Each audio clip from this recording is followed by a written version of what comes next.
Welcome to இ சேவை. இது நம்ம இனிய சேவை. இன்னைக்கு நாம பார்க்க போறது என்னவென்றால், இன்ஜினியரிங் காலேஜ் ஆன்லைன் அப்ளை பண்றது எப்படி 2024. நீங்க கூகுள் கிளிக் பண்ணிடுங்க. கிளிக் பண்ணிட்ட உடனே டிஎன்இஏ அந்த போர்ட்டல போயிருங்க. போன உடனே நீங்க ஃபர்ஸ்ட் லிங்க் கிளிக் பண்ணிருங்க. கிளிக் பண்ண உடனே உங்களுடைய அப்ளிகேஷன் ஃபார்ம் ஓப்பன் ஆயிடும். கீழே பார்த்தீங்கன்னா கிளிக் இயர் பிடெக் ரிஜிஸ்ட்ரேஷன் சொல்லிட்டு இருக்கும். அது நீங்க ப்ளூ கலர் இருக்கும், அதை நீங்க கிளிக் பண்ணிடுங்க. கிளிக் பண்ண உடனே உங்களுடைய நேம் டைப் பண்ற மாதிரி வரும். ஓகேங்களா? நீங்க 10th மார்க் ஷீட்ல எப்படி இருக்கிறதோ உங்களுடைய நேம் அதே போல நீங்க டைப் பண்ற மாதிரி இருக்கும். ஓகேங்களா? நீங்க ஃபர்ஸ்ட் பாத்தீங்கன்னா 10th மார்க் ஷீட்ல உங்களுடைய நேம், ரெண்டாவதா தான் உங்களுடைய இன்சில், உங்களுடைய அப்பாவோட இன்சில் இருக்கும். ஓகேங்களா? அது போல நீங்க 10th மார்க் ஷீட்ல இருக்கிற மாதிரி நீங்க டைப் பண்ணிக்கோங்க. ஓகேங்களா? நீங்க நேம் உங்களுடைய நேம் நீங்க டைப் பண்ணிக்கோங்க. உங்களுடைய நேம் டைப் பண்ணிட்டு பின்னாடி கீழே பார்த்தீங்கன்னா உங்களுடைய மொபைல் நம்பர் என்டர் பண்ற மாதிரி இருக்கும். நீங்க அதை என்டர் பண்ணிக்கோங்க. ஓகேங்களா? மொபைல் நம்பர் என்டர் பண்ணிட்டு பின்னாடி நீங்க கீழே பார்த்தீங்கன்னா உங்களுடைய மெயில் ஐடி இங்க டைப் பண்ற மாதிரி இருக்கும். ஓகேங்களா? உங்களுடைய மெயில் ஐடி நீங்க டைப் பண்ணிக்கோங்க. மெயில் ஐடி டைப் பண்ணிட்டு பின்னாடி உங்களுக்கு கீழே பார்த்தீங்கன்னா கன்ஃபார்ம் இமெயில் இருக்கும். ஓகேங்களா? அதுவும் நீங்க சேம் மேலே என்ன மெயில் ஐடி கொடுக்குறீங்களோ அதே தான் நீங்க கீழே கொடுக்கணும். ஓகேங்களா? உங்களுடைய 10th மார்க் ஷீட்ல எப்படி இருக்கோ டேட் ஆஃப் பர்த்தோ அது போல நீங்க டேட் ஆஃப் பர்த் நீங்க போடுற மாதிரி இருக்கும். ஓகேங்களா? அதை நீங்க கிளிக் பண்ணிருங்க. டேட் ஆஃப் பர்த் போட்டுங்க. கீழே பார்த்தீங்கன்னா தகுதி தேர்வு ஆட்டோமேட்டிக்கா உங்களுக்கு மேனால வந்துடும். ஒன்றும் ப்ராப்ளம் இல்லை. அது உங்களுக்கு ஓகே. கீழே அதுக்கு கீழே பார்த்தீங்கன்னா உங்களுடைய பாஸ்வேர்டு இப்போ என்டர் பண்ற மாதிரி இருக்கும். நீங்க உங்களுடைய பாஸ்வேர்டு நீங்க என்டர் பண்ணிக்கிங்க.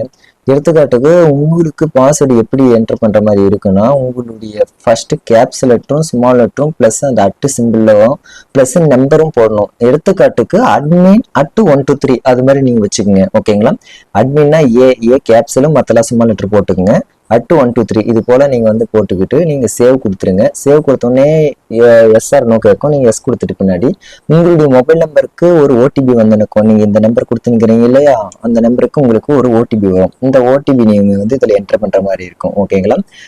ஓடிபி என்டர் பண்ணிட்டு பின்னாடி உங்களுக்கு கீழே பார்த்தீங்கன்னா சப்மிட் கேட்கும். ஓகேங்களா? நீங்க சப்மிட் பண்ண உடனே உங்களுக்கு ரிஜிஸ்ட்ரேஷன் சக்சஸ்ஃபுல் ஆயிரும். உங்களுடைய இமெயில் ஐடிக்கும் உங்களுடைய மொபைல் நம்பருக்கும் உங்களுக்கு ஒரு லிங்க் இருக்கும். ஐ மீன் உங்களுடைய இமெயில் ஐடிக்கு நீங்க ரிஜிஸ்ட்ரேஷன் சக்சஸ்ஃபுல்னு சொல்லிட்டு அது ஒரு மெசேஜ் இருக்கும். பிளஸ் அது இல்லாம நீங்க கொடுக்குற மொபைல் நம்பருக்கும் அந்த மெசேஜ் இருக்கும். ஓகேங்களா? இப்போ நீங்க அதுக்கு கொடுத்த மெயில் ஐடி இங்க ட்ரை பண்ற மாதிரி வரும். அதுதான் உங்களுடைய யூசர் நேம் மாதிரி. ஓகேங்களா? யூசர் நீங்க லாகின் பண்ணும் போது உங்களுடைய மெயில் ஐடி அதுல ரிஜிஸ்ட்ரேஷன் பண்ணும்போது என்ன கொடுத்தீங்களோ அதே தான் இன்னைக்கு இதுல கொடுக்க போறீங்க. ஓகேங்களா? நீங்க உங்களுடைய மெயில் ஐடி கொடுத்துருங்க.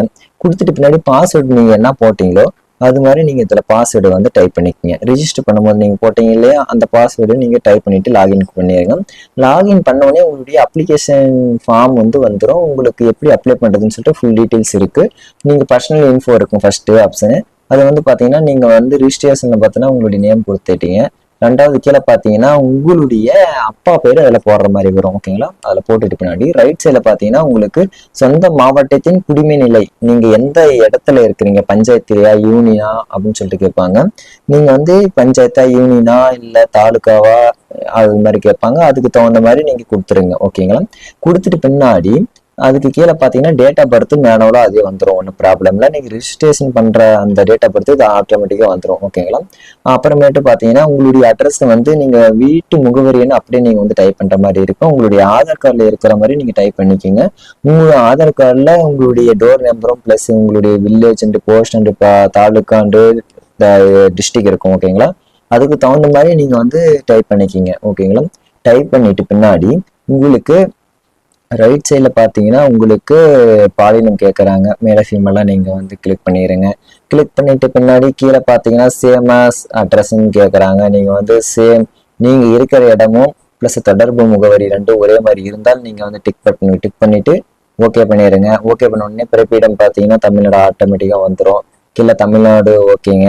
ரைட் சைடில் பார்த்தீங்கன்னா மதம் இந்து கொடுத்துட்டு இல்லை கீழே டிஸ்ட்ரிக்ட் செலக்ட் பண்ணிடுங்க.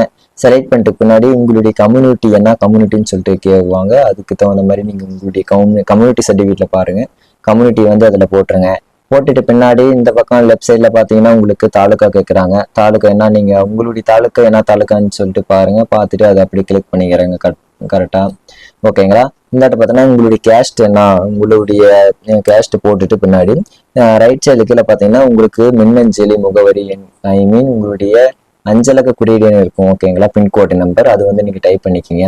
டைப் பண்ணிட்டு பின்னாடி ஆதார் கார்டு ஆப்ஷன் தான், தேவைப்பட்டா நீங்க போட்டுக்கலாம், இல்லைன்னா விட்டுறலாம், ஒன்றும் ப்ராப்ளம் இல்லை. அது கீழே பார்த்தீங்கன்னா சொந்த மாவட்டம் எதுன்னு கேட்குறாங்க. நீங்கள் என்ன டிஸ்ட்ரிக்ட்னு சொல்லிட்டு கொடுத்துருங்க. கொடுத்துட்டு ஓகே பண்ணி கொடுத்துருங்க. ஓகே கொடுத்துட்டு பின்னாடி உங்களுக்கு வந்து பார்த்தோன்னா ஃபர்ஸ்ட் ஆப்ஷன் பார்த்தோன்னா நோ, செகண்ட் ஆப்ஷன் எக்ஸா சர்வீஸ்மேன் அது நோ, ப்ளஸ் அதுக்கு இதெல்லாம் மாற்றுத்திறனாளியா இல்லைன்னு சொல்லிட்டு ஓகே பண்ணிட்டு உங்களுக்கு என்ன ஐ மீன் எந்த காலேஜுக்கும் உங்களுக்கு இது போடுறாங்களோ சொல்லிட்டு அதை வந்து நீங்கள் கிளிக் பண்ணிட்டு பின்னாடி ஓகே பண்ணிடுங்க. ஓகே பண்ணிட்டு பின்னாடி ஸ்காலர்ஷிப் இன்ஃபோ கேட்குறாங்க. பெற்றோரின் தொழில் என்னன்னு சொல்லிட்டு கேட்குறாங்க. உங்களுக்கு வந்து பாத்தீங்கன்னா பெட்ரோலியம் தொழில் பார்த்தோன்னா உங்களுக்கு அக்ரிகல்ச்சர் போட்டுட்டு பின்னாடி நீங்க அதுக்கு கீழே பாத்தீங்கன்னா உங்களுக்கு வந்து ஆண்டு வருமானம் கேட்கறாங்க. ஓகேங்களா, ஆண்டு வருமானம் நீங்க எவ்வளோன்னு சொல்லிட்டு நீங்க கிளிக் பண்ணிருங்க. கிளிக் பண்ணிட்டு பின்னாடி உங்களுக்கு அதுக்கு கீழே முதல் பட்டதாரி, நீங்க ஃபர்ஸ்ட் முதல் பட்டதாரி இருந்திருந்தால் எஸ் கொடுத்துருங்க. இல்ல இதுக்கு உங்களுக்கு முன்னாடி அக்காவோ இல்ல அண்ணனோ யாராவது காலேஜ் முடிச்சிருந்தால் அவங்களுக்கு வந்து முதல் பட்டதாரி செல்லுபடி ஆகாது. அதனால முதல் பட்டதாரி அப்ளை பண்ண முடியாது. அதுக்கு கீழே ஆட்டோமேட்டிக்கா பாத்தீங்கன்னா உங்களுக்கு செகண்ட் ஆப்ஷன் மேனுவலா வந்துடும். தேர்ட் ஆப்ஷன் பாத்தீங்கன்னா உங்களுக்கு கல்வி கடனை பெற திட்டமிட்டுள்ளீர்களான்னு கேட்கறாங்க. மேபி தேவையில்லை, லோன் கொடுத்துருங்க. ஓகேங்களா, லோன் கொடுத்துட்டு பின்னாடி சேவ் கண்டினியூ கொடுத்துருங்க. கொடுத்துட்டு பின்னாடி உங்களுக்கு பயின்ற பள்ளி பற்றிய தகவல்கள் அப்படின்னு சொல்லிட்டு உங்களுக்கு மூன்றாவது ஆப்ஷன் கொடுப்பாங்க. ஓகேங்களா, இது வந்து நீங்க பாத்தீங்கன்னா அதுக்கு கீழே பார்த்தீங்கன்னா உங்களுக்கு வந்து மாவட்டம் செலக்ட் பண்ணிடுங்க. ஓகேங்களா, மாவட்டம் என்ன மாவட்டம், நீங்கள் 6th to 12th வரைக்கும் நீங்கள் மேனலாக டைப் பண்ணுற மாதிரி தான் வரும். ஓகேங்களா, நீங்கள் அதுக்கு தகுந்த மாதிரி நீங்கள் என்ன டிஸ்ட்ரிக்ட்ல 6th படிச்சுங்கன்னு சொல்லிட்டு டைப் பண்ணிக்கங்க. மண்டலம், உங்களுடைய மண்டலம் எந்த இடத்துல, ஐ மீன் உங்கள் ஸ்கூல் பக்கத்தில் எந்த மண்டலம் இருக்கோ பிளாக்கு அந்த இடத்துல கொடுத்துட்டு ஓகே பண்ணிடுங்க. பள்ளியின் பெயர், நீங்கள் எந்த ஸ்கூல் படிச்சீங்கன்னு சொல்லிட்டு அதுலேயும் மேனலாக வரும். நீங்கள் வந்து அதில் சர்ச் பண்ணி நீங்கள் வந்து டைப் பண்ணிக்கிங்க. ஓகேங்களா, அதே மாதிரி உங்களுக்கு 7th 8th 9th 10th 11th 12th சொல்லிட்டு உங்களுக்கு வந்து 6th to 12th வரைக்கும் நீங்க வந்து வேற வேற ஸ்கூல் படித்திருந்தால் நீங்க வந்து கம்பல்சரி நீங்க வந்து ஐ மீன் டைப் பண்ணி தான் நீங்க போடணும்.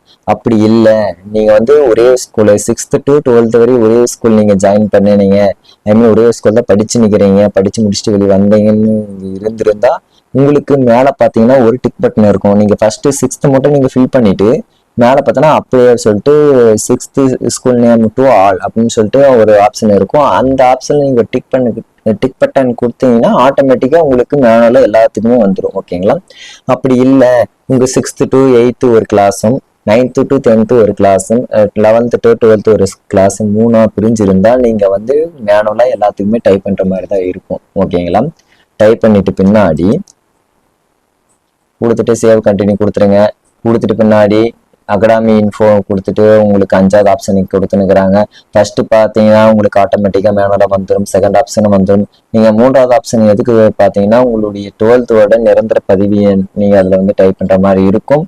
அப்படி இல்லைன்னா தேவையில்லை, விட்டுலாம், உங்களுக்கு வந்து அது ஆப்ஷன் தான். அடுத்துக்கு அது கீழே பார்த்தீங்கன்னா உங்களுக்கு ரோல் நம்பர், நீங்கள் 12th உங்களுக்குடைய ரோல் நம்பர் கொடுத்துருப்பாங்க. அந்த ரோல் நம்பர் நீங்கள் டைப் பண்ணுற மாதிரி இருக்கும். கம்பல்சரி நீங்கள் ரோல் நம்பர் போடணும். மேலே நிரந்தர பதிவுனே நீங்கள் தேவையில்லை, மேபி உங்களுக்கு தேவைப்பட்ட போட்டுக்கலாம், அது ஆப்ஷன்லாம் தேவையில்லை. ஓகேங்களா, நீங்கள் ரோல் நம்பர் போட்டுட்டு பின்னாடி கீழே பார்த்தீங்கன்னா தேர்ச்சி பெற்ற ஆண்டு கேட்குறாங்க. உங்களுக்கு மேபி இந்த வருஷம் தான் சொல்லிட்டு இருக்கும். ஆட்டோமேட்டிக்காக நீங்கள் அது ஓகே, ஒன்றும் ப்ராப்ளம் இல்லை. அதுக்கு கீழே பார்த்தீங்கன்னா குரூப் கோடு பாட பிரிவு குறியீடு, நீங்கள் 12th என்ன சப்ஜெக்ட் எடுத்து நிற்கிறீங்களோ அதில் பாருங்க. பார்த்துட்டு நீங்கள் வந்து கரெக்டாக நீங்கள் ஃபில் பண்ணிக்கிங்க. ஓகேங்களா, உங்களுக்கு பார்த்தோன்னா பிசிக்ஸ் கெமிஸ்ட்ரி மேத்தமேட்டிக்ஸ் பயாலஜி வந்திருந்தா உங்களுக்கு 3வது ஆப்ஷன் கிளிக் பண்ணிடுங்க. நீங்கள் என்ன சப்ஜெக்ட் எடுத்து நிற்கிறீங்க, கம்ப்யூட்டர் சயின்ஸ் எடுத்திருந்தா உங்களுக்கு 2வது ஆப்ஷன். ஓகேங்களா, அதே மாதிரி நீங்கள் 12th வந்து உங்களுடைய மார்க் ஷீட்டில் பாருங்க. ஓகேங்களா, இப்போ உங்களுக்கு வந்து எல்லாரும் ரிசல்ட் விட்டுட்டாங்க. அந்த ரிசல்ட்ல பாருங்க உங்களுக்கு என்ன சப்ஜெக்ட் எடுத்து நிற்கிறீங்கன்னு சொல்லிட்டு 12th அந்த குரூப் கூட நீங்கள் வந்து கிளிக் பண்ணோடனே ஆட்டோமேட்டிக்காக உட்காந்துருக்கும். ஓகேங்களா, அதுக்கு பின்னாடி கீழே பார்த்தீங்கன்னா பயிற்று மொழி தமிழா இங்கிலீஷா கேட்குறாங்க. நீங்கள் தமிழ்னா தமிழ் கொடுங்க, இங்கிலீஷ்னா இங்கிலீஷ் கொடுங்க. அதுக்கு கீழே பார்த்தீங்கன்னா நீங்கள் 10th மார்க்கில் டோட்டல் மார்க் எவ்வளோ கேட்டுங்கிறாங்க. டோட்டல் மார்க்கு கீழே கொடுத்துட்டு அதுக்கு கீழே நீங்கள் பெற்ற மதிப்பெண்கள் அதை வந்து கிளிக் பண்ணுற மாதிரி இருக்கும். நீங்கள் என்ன எவ்வளோ மார்க் எடுத்தீங்கன்னு சொல்லிட்டு அதை டைப் பண்ணிக்கிங்க. டைப் பண்ணிட்டு பின்னாடி அதுக்கு கீழே பார்த்தீங்கன்னா நீட் தேர்வுக்கு விண்ணப்பத்தில் இருக்கலாம்னு கேட்குறாங்க. அப்படி சப்போஸ் நீங்கள் நீட் தேர்வுக்கு விண்ணப்பத்தில் இருந்தால் நீங்கள் எஸ் கொடுங்க, இல்லைன்னா நோ கொடுத்துருங்க. அதுக்கு கீழே ஜேஇ தேர்வுக்கு விண்ணப்பத்தில் கேட்குறாங்க, இல்லைன்னா எஸ் கொடுத்துருங்க. ஓகேங்களா? அது கீழே தேர்வு விண்ணப்பித்திருக்கீங்களா, ஐஎம்யூ சிஇடி அப்படின்னு சொல்லிட்டு கேட்குறாங்க. அதுக்கு தேர்வு விண்ணப்பித்திருந்தா எஸ், இல்லைனா நோ. ஓகேங்களா? கீழே வந்து பார்த்தீங்கன்னா எம்இஸ் நம்பர் கொடுத்துருப்பாங்க. உங்களுடைய மார்க் ஷீட்டில் நீங்கள் பாருங்க, 11th 12th மார்க் ஷீட்டில் கீழே பார்த்தீங்கன்னா உங்களுக்கு கீழே வந்து எம்இஸ் நம்பர் கொடுத்துருப்பாங்க. அந்த உங்களுடைய ஸ்கூலுக்கு ஒவ்வொரு ஸ்கூலுக்கும் எம்இஸ் நம்பர் இருக்கும், அதை உங்களுக்கு கொடுத்துருப்பாங்க, அதை டைப் பண்ணிக்கிங்க. ஓகேங்களா? அது கீழே பார்த்தீங்கன்னா உங்களுக்கு கம்யூனிட்டி சர்டிஃபிகேட் நம்பர் கேட்குறாங்க. உங்களுடைய கம்யூனிட்டி சர்டிஃபிகேட்ல பார்த்தீங்கன்னா மேல் புறத்தில் இருக்கும், அந்த நம்பர் போட்டுருங்க. அது கீழே பார்த்தீங்கன்னா பூர்வீக சான்றிதழ் தேவையில்லை. ஓகே, நீங்கள் நெக்ஸ்ட் கொடுத்துருங்க. கொடுத்துட்டு பின்னாடி உங்களுடைய பர்சனல் இன்ஃபர்மேஷனுக்காக ஓகேவா கேட்குறாங்க. ஓகேனா நீங்கள் கண்டினியூ கொடுத்துருங்க. கண்டினியூ கொடுத்த உடனே உங்களுக்கு பேமெண்ட் மெத்தட் வந்துடும். ஓகேங்களா? பேமெண்ட் வந்து நீங்கள் வந்து கீழே உங்களுக்கு ஆப்ஷன் கொடுத்துருந்தாங்க.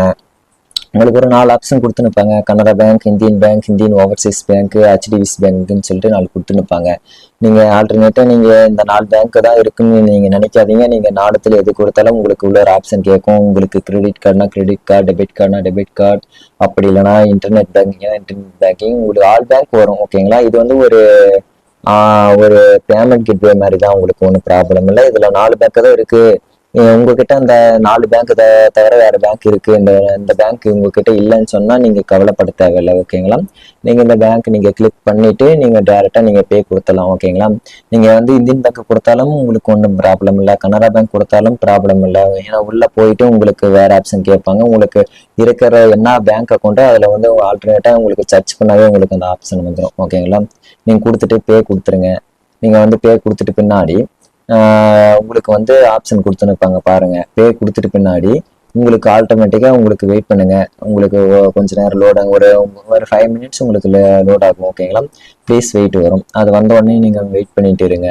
வெயிட் பண்ணிட்டு பின்னாடி உங்களுக்கு பாத்தீங்கன்னா அந்த பேமெண்ட் மோட் வந்துருது பாருங்க. உங்களுக்கு ஸ்கேன் கியூஆர், பேடிஎம் நீங்க வேணா ஸ்கேன் பண்ணிக்கலாம். அதுக்கு கீழே இல்லைன்னா prepaid debit card and credit card, அப்படி இல்லைன்னா யூபிஐ மூலமா, அப்படி இல்லைன்னா உங்களுக்கு நெட் பேங்கிங், உங்களுக்கு நிறைய ஆப்ஷன் கொடுத்துனுங்கிறாங்க. உங்களுக்கு எது விருப்பமா இருக்குதோ அது மூலமாக நீங்க பேமெண்ட் பண்ணிக்கலாம். ஓகேங்களா? நீங்க பேமெண்ட் பண்ணிட்டு பின்னாடி உங்களுக்கு வந்து பாத்தீங்கன்னா உங்களுக்கு சக்சஸ் ஆயிரும். ஓகேங்களா? சக்சஸ் ஆன உடனே உங்களுக்கு வந்து அந்த இது கொடுத்துனுப்பாங்க. ஓகேங்களா? உங்களுக்கு ப்ளீஸ் வெயிட் வரும். உங்களுக்கு சக்ஸஸ் ஆனோடனே your payment was successfully made அப்படின்னு சொல்லிட்டு உங்களுக்கு கொடுத்துருப்பாங்க. அது கண்டினியூ கொடுத்துருங்க. கண்டினியூ கொடுத்துட்டு பின்னாடி மேலே பார்த்தோன்னா அப்லோட் சர்டிஃபிகேட்ஸ் அப்படின்னு சொல்லிட்டு இருக்கும். ஓகேங்களா? அது கிளிக் பண்ண உடனே உங்களுடைய சர்டிஃபிகேட்ஸ் பார்த்தீங்கன்னா உங்களுக்கு அங்கே மேலே ஸ்டார் கொடுத்துருப்பாங்க ரெட் கலர்ல. அந்த சர்டிஃபிகேட்ஸ் நீங்க கண்டிப்பாக கம்பல்சரி நீங்க அப்லோட் பண்ணணும். ஓகேங்களா? மற்றபடியே அந்த ஸ்டார் இல்லாமல் ஆப்ஷன் கொடுத்துருப்பாங்க, அது நீங்க தேவையில்லை. ஓகேங்களா? ஃபர்ஸ்ட் ஆப்ஷன் பார்த்தீங்கன்னா போட்டோஸ் கேட்னுக்கிறாங்க. ஓகேங்களா? சாரி, ஃபர்ஸ்ட் ஆப்ஷன் பார்த்தீங்கன்னா உங்களுக்கு 10th மார்க் ஷீட் கேட்னுக்கிறாங்க. 10th மார்க் ஷீட்டு நீங்கள் அப்லோட் பண்ணுற மாதிரி இருக்கும். 10th மார்க் ஷீட்டு நீங்கள் வந்து உங்களுடைய ஃபோல்டரில் எதில் வச்சு நிற்கிறீங்களோ பார்த்து நீங்கள் அதில் அப்லோட் பண்ணிடுங்க. ஓகேங்களா? 11th தேவையில்லை. 12th மார்க் ஷீட்டு நீங்கள் அதே போல் நீங்கள் அப்லோட் பண்ணிடுங்க. ஓகேவா? 12th மார்க் ஷீட் இல்லைனாலும் உங்களுக்கு இன்னைக்கு ரிசல்ட் வந்தது கூட நீங்கள் அப்லோட் பண்ணலாம். No problem. அதுக்கு கீழே பார்த்தீங்கன்னா டிசி ஆப்ஷன் தான். அப்புறமேட்டு பார்த்தீங்கன்னா உங்களுக்கு அதுக்கு கீழே கம்யூனிட்டி சர்டிஃபிகேட் இருக்கும், அது நீங்கள் அப்லோட் பண்ணிடுங்க. உங்களுக்கு அப்லோட் பண்ண உடனே ரைட் சைடில் பார்த்தீங்கன்னா சக்ஸஸ்ன்னு வந்துடும். ஓகேங்களா? அதுக்கு கீழே பாஸ்போர்ட் சைஸ் ஃபோட்டோவும் நீங்கள் அப்லோட் பண்ணுற மாதிரி இருக்கும். ஓகேங்களா? பாஸ்போர்ட் சைஸ் ஃபோட்டோ அதில் பார்த்தீங்கன்னா உங்களுக்கு கேபிபிஸ் கொடுத்துருக்குறாங்க. ஓகேங்களா? 20 to 50 கேபிபிஸ் தான் நீங்கள் வந்து உங்களுடைய ஃபோட்டோஸ் வந்து நீங்கள் டைப் பண்ணுற மாதிரி இருக்கும். அது கீழே சைன் பார்த்தீங்கன்னா உங்களுக்கு வந்து அதே மாதிரி தான் உங்களுக்கு 20 கேபிக்குள்ள டு 50 கேபிக்குள்ள. ஓகேங்களா? அதுக்கு கீழே பார்த்தீங்கன்னா உங்களுக்கு ஃபர்ஸ்ட் கிராஜுவேட் இருக்குது, அது நீங்கள் அப்லோட் பண்ணிடுங்க. அதுக்கு கீழே பார்த்தீங்கன்னா ஆப்ஷன் தான் நீங்கள் தேவையில்லை. ஓகேங்களா? உங்களுக்கு எது இதெல்லாம் ஸ்டார் இருக்கோ அது மட்டும் நீங்கள் அப்லோட் பண்ணால் ஓகே. ஓகேங்களா? அதுக்கு கீழே உங்களுக்கு பார்த்தோன்னா ஒவ்வொரு டாக்குமெண்ட்டுக்கும் கீழே பார்த்தீங்கன்னா அந்த கேபிபிஸ் இருக்கும், அதுக்கு தகுந்த மாதிரி பண்ணிடுங்க. அப்புறமேட்டு கீழே வந்து அப்லோடு கொடுத்துட்டு மேலே கன்ஃபார்ம் ஃப்ரீசர் அப்லோடுக்கு இருக்கும், அதை நீங்கள் ஒரு டிக் பட்டன் டிக் பட்டன் கொடுத்துட்டு நீங்கள் கன்ஃபார்ம் பண்ணிடுங்க. ஓகேங்களா? கன்ஃபார்ம் பண்ண உடனே உங்களுக்கு வந்து அந்த அப்ளிகேஷன் ரன் ஆயிரும். மேலே பார்த்தீங்கன்னா ரைட் சைடில் கங்க்ராச்சுலேஷன் நியூ சர்டிஃபிகேட் அப்லோடு அப்படின்னு சொல்லிட்டு கொடுத்துருக்காங்க. ஓகேங்களா? அப்புறமேட்டு ரைட் சைடில் பார்த்தீங்கன்னா ஹோம் பேஜ் இருக்கும். அது போனோடனே கீழே பார்த்தீங்கன்னா டவுன்லோட் நவுன்னு சொல்லிட்டு உங்களுக்கு ப்ளூ கலரில் இருக்கும். அது வந்து நீங்கள் கிளிக் பண்ணிடுங்க. கிளிக் பண்ண உடனே உங்களுக்கு வந்து டவுன்லோட் ஆயிரும். அதுக்கெல்லாம் நீங்கள் ஒரு டைம் நீங்கள் செக் பண்ணுங்க, கீழே வந்து இருக்குது அது அப்லோட் பண்ணது எல்லாம் கரெக்டாக இருக்கான்னு சொல்லிட்டு ஒரு டைம் செக் பண்ணுங்க. நீங்கள் எடிட் பண்ணுற மாதிரி ஆப்ஷன் கொடுக்க மாட்டாங்க, பின்னாடி கொடுப்பாங்க. ஓகேங்களா? நீங்கள் டவுன்லோட் பண்ணிட்டு பின்னாடி அந்த அப்ளிகேஷன் நீங்கள் வந்து பிரிண்ட் அவுட் போட்டு வச்சுக்கோங்க. உங்களுக்கு கவுன்சிலிங்கே கூப்பிடுவாங்க. ஓகேங்களா? உங்களுக்கு மெசேஜ் வரும், இல்லைனா உங்களுக்கு ஃபோன் வரும். ஓகேங்களா? நீங்கள் எந்த நீங்கள் எந்த டிஸ்ட்ரிக்டில் எந்த காலேஜ் நீங்கள் செலக்ட் பண்ணீங்களோ அந்த காலேஜிலேருந்து உங்களுக்கு கவுன்சிலிங் வரும். நீங்கள் அங்கே போய் நீங்கள் அப்லோடு நீங்கள் போய் உங்களுடைய சர்டிஃபிகேட்டில் எடுத்துகிட்டு போயிட்டு நீங்கள் போய் காமிச்சிக்கலாம். ஓகேங்களா? இந்த வீடியோ பிடிச்சிருந்தா லைக் பண்ணுங்கள், ஷேர் பண்ணுங்கள், கமெண்ட் பண்ணுங்கள், மற்றவங்களுக்கு இந்த வீடியோ அனுப்புங்க. ஓகேங்களா? உங்களுக்கு இந்த லிங்க் வந்து டிஸ்கிரிப்ஷனில் கொடுத்துனுக்கிறேன். நீங்கள் இப்படி ஆன்லைன்